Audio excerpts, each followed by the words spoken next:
And you are watching and listening to the Electronic Intifada's live stream. We are now going to go to our contributing editor, Jon Elmer, for the latest in the resistance tactics against the Israeli army. Hi, John. Hi guys, great show. Terrible news, but great show. It was great to see Craig and Dr. 𝐓𝐻𝐿. That's incredible testimony. I hope we can get him back to talk more about that because, it seems weird like that the media doesn't think like, hey, why don't we interview these doctors that have the personal experience with the people that are coming in to these hospitals and what condition people are in and what conditions people are living under, unless it's the most obscene dismantling like we've watched over the last 3 weeks of Nasser Hospital. But this, like Dr. 𝐓𝐻𝐿 said, this is happening all to every hospital. It's happened to every school at all levels of education. We've just watched them one by one, just dismantling in front of the entire world these civilian institutions that are going to be impacted for years to come by this.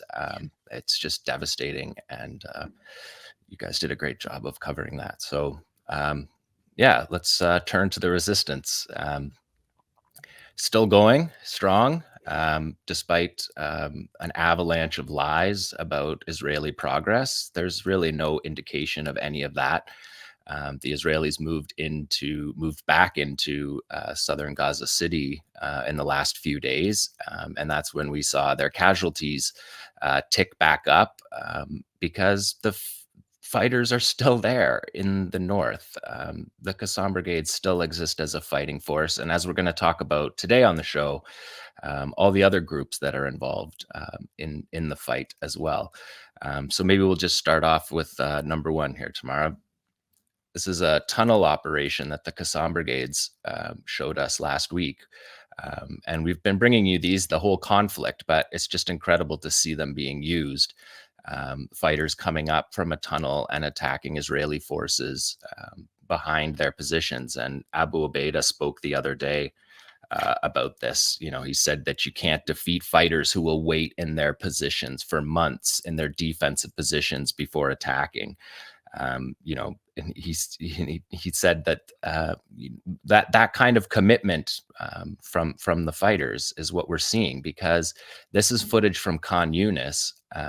So this is fighters that have been waiting in Khan Yunis in their battalions for the Israelis to come. And that attack, that tunnel operation, shows you 2 casualties. And again, another Palestinian resistance video that shows Israeli soldiers, unlike Israeli videos that just show snuff films bombing from the sky or capturing doctors and torturing them and humiliating them and then putting them on their television, on their national television channels. So we just, again, the juxtaposition between the two couldn't be more stark. And in this video, they had a fighter in this video. He's sitting in his room in Khan Yunis, waiting for the battle. And he addresses it. He says, the enemy says that it kills civilians because we fighters are present among civilians. No. We actually, as fighters, are in areas completely devoid of civilians, the battlefield with which the enemy specified its location and from which they commanded people to evacuate. So just gives you, again, from the fighters that we haven't been able to hear from throughout this battle. Qassam gave us that in a video this week. He says, the fighter says, people did evacuate. And we saw that from the, where we talked about how the Israelis break up the entire Gaza Strip into this grid map and tell people to leave. So they're telegraphing where the fight is, and the fighters are going there to confront them. But still, he says that, and we fighters came for the enemy in the place that they evacuated. But this cowardly and criminal enemy goes and kills our children in their homes, kills our family in their safe houses, kills them with F-16s and attacks them while they're safely in their homes. We fighters are here in the battlefield. Let us show you how to deal with fighters on the battlefield. Asking for this battle to involve the Palestinian fighters and the Israeli fighters, not the hospitals, not the schools, all levels of schools, all levels of hospitals and healthcare clinics, fight a battle against the fighters that you're saying that you're in Gaza to battle and to destroy and dismantle, which we know isn't happening. So maybe we go to number 2 here tomorrow. This is 𝐓𝐡𝐞. We've seen this before. This is them setting up a remotely detonated device. And we're seeing them here use a backup camera from a car, which we've seen them use before, taking them off the car, reappropriating them. And here we're watching them place it in the entrance to a building. And we're watching, I'll give you the dialogue the next time it runs through, but we're watching these fighters, watching from a third location, communicating with fighters on the ground as the Israelis come to this building, deciding whether they're going to go for him. And the fighter says, "Death is coming to you, God willing."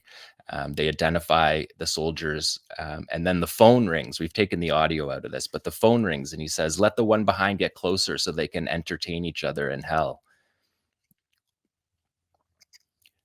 The one in the back went to the tank 4 times, the guy says, and this guy can't even come into the room.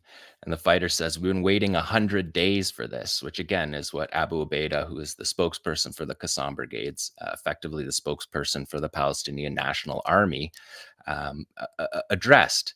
That fighters have been waiting for this ambush, which the Arabic text says there killed 3 Israeli soldiers, commander of the battalion, acting company commander of the battalion, and another commander from the battalion.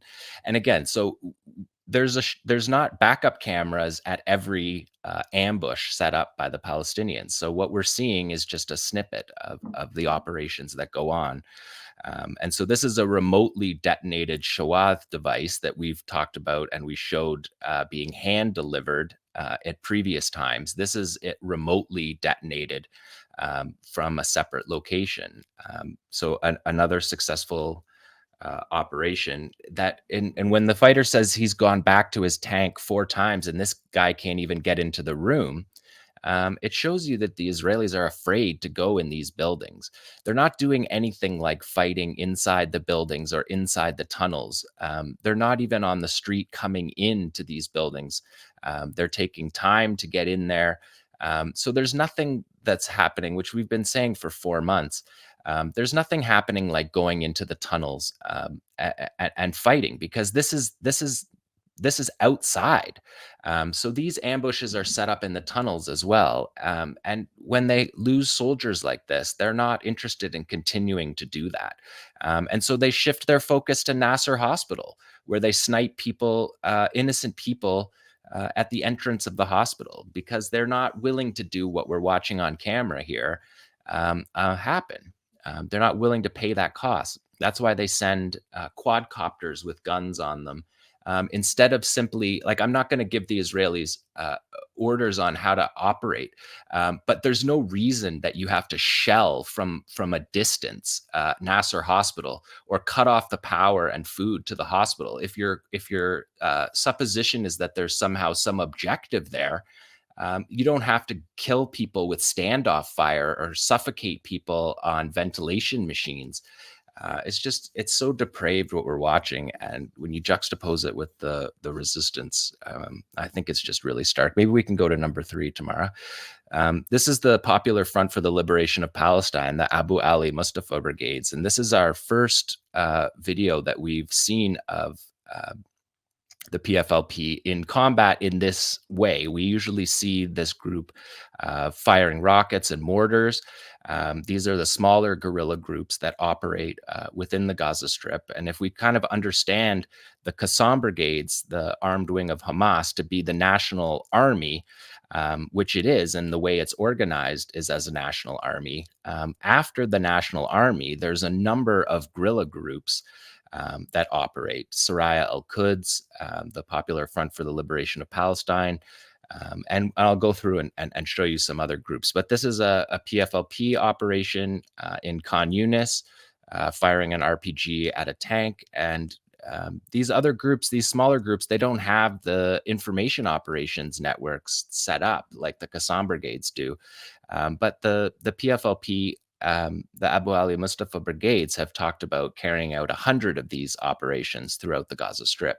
And just to give you a sense, the Qassam brigades have acknowledged more than 1,000, something like 12 or 1,300 of these kind of operations. So it's a matter of scale. But for Israel to claim victory in the Gaza Strip, we would stop seeing these videos of these groups like the PFLP operating, and we're not. We're seeing them operating in all areas. And like I said, Israelis reinvaded Gaza City the other day, and now we're getting videos today from Gaza City fighting. So we're seeing these groups able to communicate on the battlefield instantly. This isn't a video from weeks and weeks ago. And we'll see in coming up videos that that the fighters themselves indicate that these videos are they're new, they're recent, they're responding to the conditions. They're not saving these up and publishing them once a month. These are actual battlefield reports that we're trying to bring to you. And every video that we're going to see, again, just to say, every video that we're going to see today has happened only since the last time you saw us 1 week ago. So we're still covering these videos as the battle unfolds. So just to keep that in mind as we're watching these. And again, this is a unified command, a unified front from these resistance groups. And we've seen these groups all make statements throughout the war, and particularly lately related to the ceasefire, that are all consistent. They all speak in different language, but they all say the same thing. These fighters, whether they're Islamists or leftists, whether they're the national army or the guerrilla armies, are operating in a unified front with us with the same position. One group isn't calling for a ceasefire under conditions that are different than the Qassam brigades are asking for, or that Hamas is asking for on the national level. And so this kind of resistance, we haven't shown it for the main reason, because the national army, effectively, the Qassam brigades, has shown us so much video, and there's so much week to week to break down that we haven't done these. So I wanted to bring this week some of these other groups that people have mentioned that they wanted to hear from. So that's the PFLP and an RPG attack. So maybe we can go to the next one tomorrow's 𝐓𝐡𝐞 𝐄𝐥𝐞𝐜. This is Islamic Jihad's armed wing. And they're, again, reconnaissance, constant reconnaissance. They're not disappeared in the north. This is Gaza City. The Israelis believe that they're the ones watching, but they're actually being watched. And then you see an RPG attack on that Israeli position by 𝐓𝐡𝐞 𝐄𝐥𝐞𝐜. And here we see 𝐓𝐡𝐞 𝐄𝐥𝐞𝐜 launching a kamikaze drone, a drone that effectively is itself a missile, and carries a warhead and flies like a drone, but then attacks like a missile. And we're seeing here mortar attacks. And the thing is that, just to say to the listeners who aren't following this as closely, these videos that we're seeing of these mortar attacks, these videos are constant. They're happening. We get them every single day of all the groups firing these mortar rounds. And again, the reason why I haven't brought these videos of mortars is because we don't have time every week because of the quantity of other videos to show that. But the groups are operating, carrying out these mortar attacks all the time. And this suicide drone, kamikaze drone that we're seeing, this is a change in battlefield conditions too, because this is now standoff fire, as it's called, firing from a distance at Israeli positions that have moved back. Whereas in previous weeks and months, we were watching positions attacking the Israelis from up close because the Israelis were in built-up areas. For a large measure, the Israelis have left the built-up areas, and they've also shaped the landscape. We've watched them with bulldozers bulldozing everywhere, and essentially the Israelis are reshaping this battlefield as well and creating massive dirt berms around their troops so that they are essentially protecting their tanks in the buffer zone. And because the Israelis have had now 4 months on the ground to shape the landscape, literally, There was an Israeli TV report yesterday that showed the highway that they're building from Nahal Oz to cut the Gaza Strip in half. And they showed just openly on Israeli television how they liquidated, dismantled, and destroyed the hospital that was beside this road that they're using to cut off the Gaza Strip. So these are conditions that are changing on the battlefield by the Israelis, and the Palestinian resistance in Gaza. This is in the north. This is in Gaza City. Is able to respond to those changing conditions, and it shifts the way that the battlefield is looked at. So just because the videos are different, or just because we lose contact with a group for a couple of days, that's not indicating that the situation has completely changed.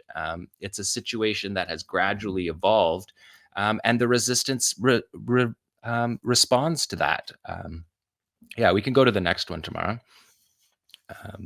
So this is the 𝐓𝐡𝐞 brigades operating again in Khan Yunis, and we've seen these videos constantly. 𝐓𝐡𝐞 wasn't communicating these field reports for a couple of days, and Abu Obaida came out and said that battlefield conditions sometimes dictate laying low, and so people shouldn't think that some kind of difference in communication is indicating somehow that the resistance has been impacted in ways that would prevent it from fighting in these areas. So this is we're watching Yasin attacks by 𝐓𝐡𝐞 brigades fighters against armored vehicles.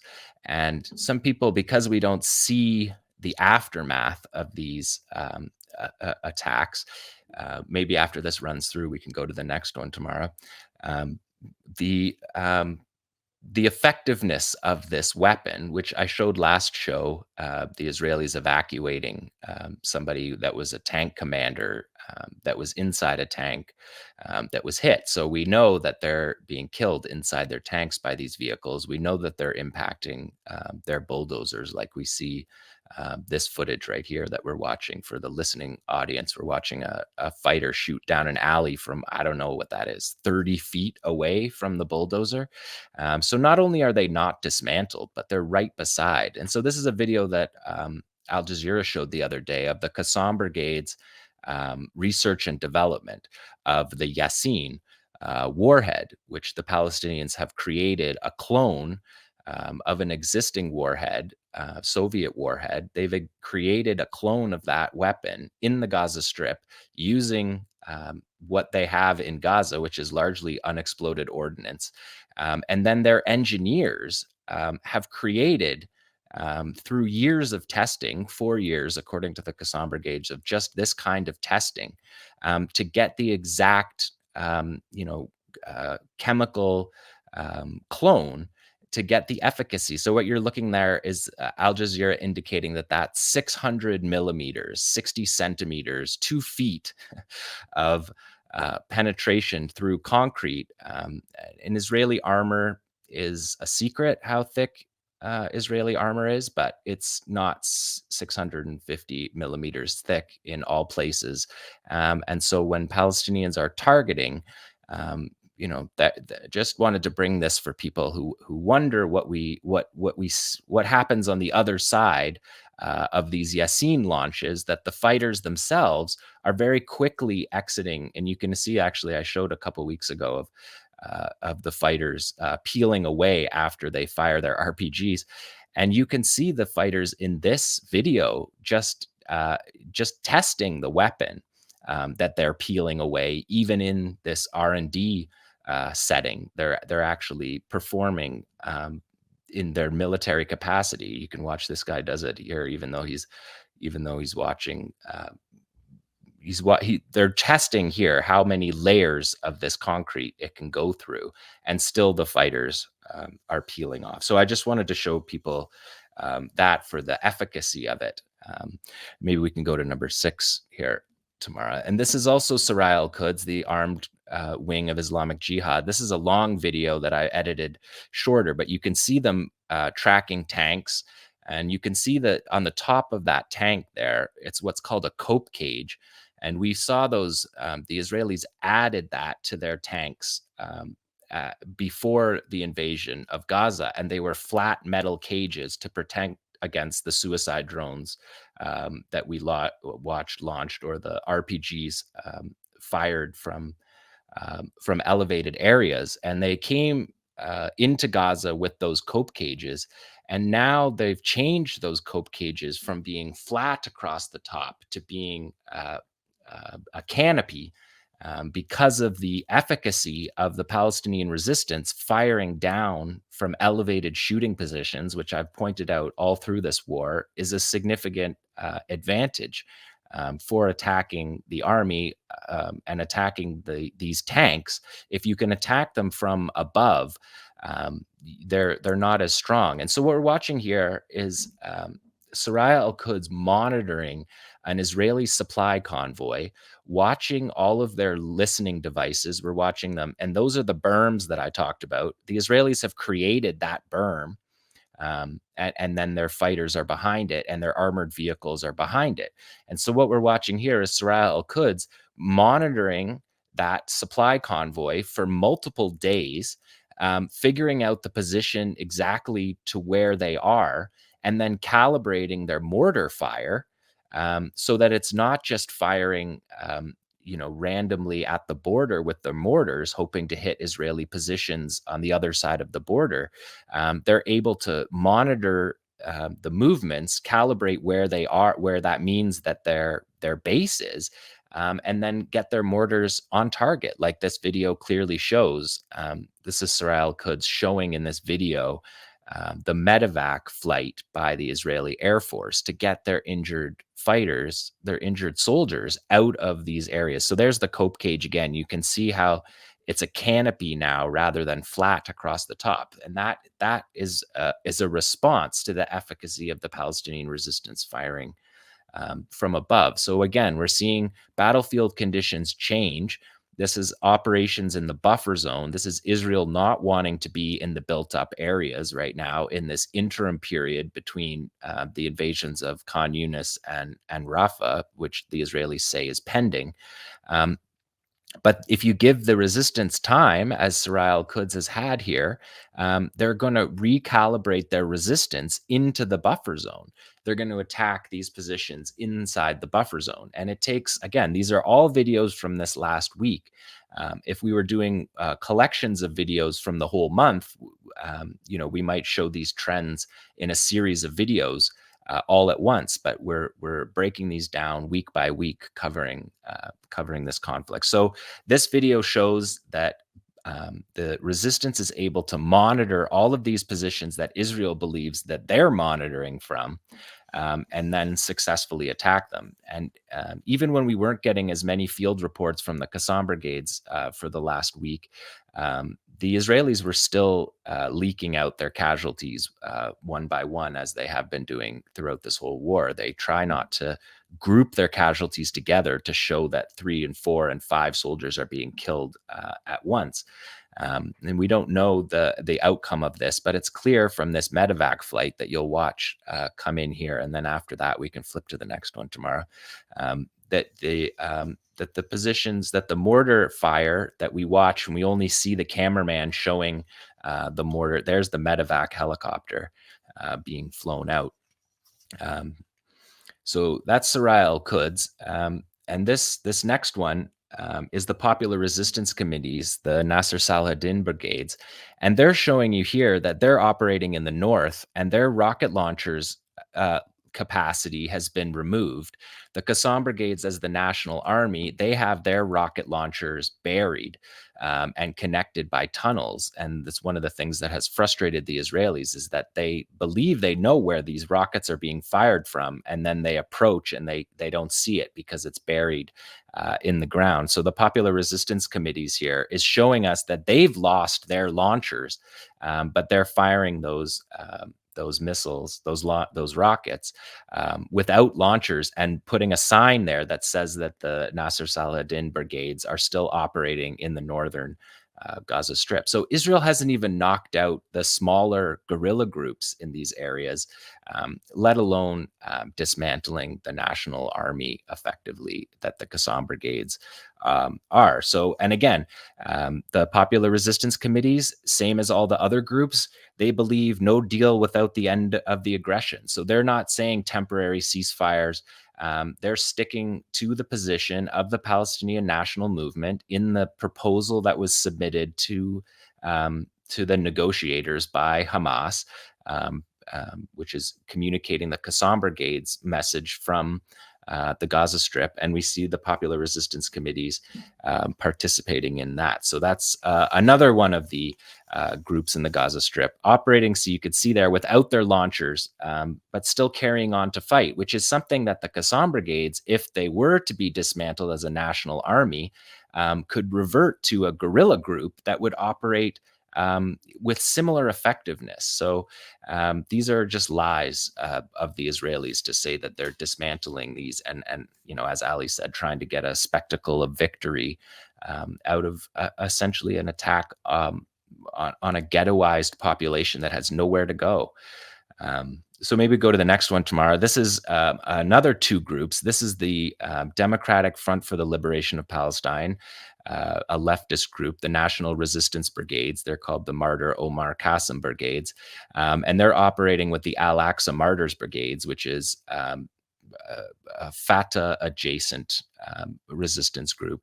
And they're carrying out a joint operation. And on that sign that you see there, well, the fighters linking up the rockets to fire without rocket launchers, that sign saluted an attack that happened from a Palestinian from East Jerusalem who carried out an attack in southern Israel the other day. And they're acknowledging that attack within 36 hours of that attack. So these groups are not only communicating with the outside world, they're able to operate themselves and leave these messages for us. So this is the DFLP, Democratic Front for the Liberation of Palestine, and the Al-Aqsa Martyrs Brigade. So maybe we can go to the next one after this launch here tomorrow. It's one of the half a dozen other groups that are operating in Gaza. And one more group that's operating, this, what we're watching here, is a man-portable air defense system. Now, this is the, I think they're kind of colloquially known as Stingers, but that's an SA-7. That's an Israeli drone.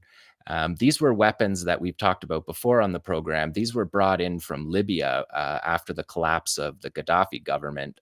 These weapons, 1970s and 80s anti-aircraft weaponry that are able to be shoulder fired the same way as a Yasin, but fire a heat-seeking missile that can hit planes. So the collapse of the Gaddafi government let a bunch of these weapon systems that are, more than $100,000 weapon systems proliferated throughout the Middle East, and many went to Gaza.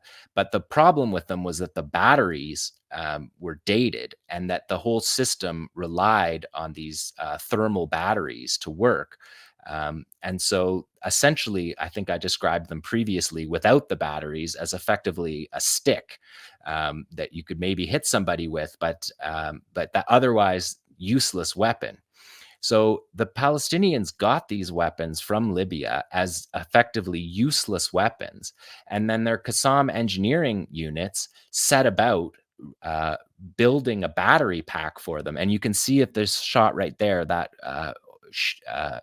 rim-shaped, what's the word, whatever that is, horseshoe underneath the scope there. That's an Israeli Hermes drone. That's their main drone that you hear buzzing over every single video. There's a good shot of it. You can see that at the front, that semicircle is the retrofitted batteries that the 𝐤𝐶𝐞 Brigade's engineers have developed in Gaza to make these weapons that we don't know how many they have, but at the time, the reporting at the time when Gaddafi was collapsing was about how there was thousands of these weapons that had been looted from Gaddafi's stores. So we're seeing this we saw 𝐤𝐶𝐞 fighters bring this weapon on October 7th, and we've seen them fired a couple times in between then. But this is the Mujahideen brigades.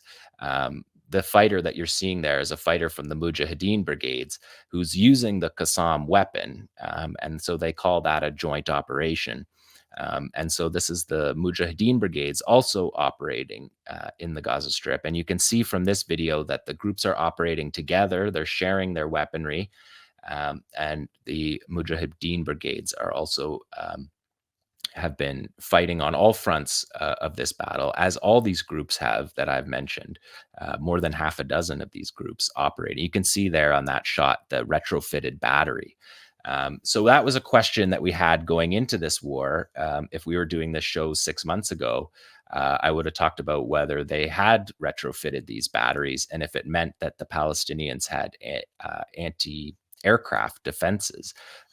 And so I guess we're seeing in this image that the answer to that is yes, they do have these. This is, again, something that we see when the Israelis are not in the urban areas, this kind of fire. And you can see it towards a helicopter there. They haven't hit anything yet, but you can see that they're well within range of that. And so the battery is needed for two parts. It's needed for the launch, but it's also needed to guide the missile in the air. And so we've seen these weapons be used in Syria, where they didn't have quite the engineering. They didn't have the time to retrofit these, and we saw them be able to launch with makeshift batteries, but not track. But what we're seeing here is weapons that are able to track. So I just wanted to bring that to everybody so that people knew that there was other groups operating to the layers of this resistance. We've mostly been following the 𝐓𝐡𝐞 brigades because the 𝐓𝐡𝐞 brigades operate effectively as a national army at this point. And so following their operations is akin to following the resistance operations. But all of these smaller groups are operating themselves. Thanks for watching this video. Please subscribe to our YouTube channel. Hit like, leave a comment. These engagements help us with the YouTube algorithm and it helps us to get around Silicon Valley censorship as much as possible. It does make a difference. You can also support our journalism by going to electronicintifada.net and clicking on donate now. Thank you.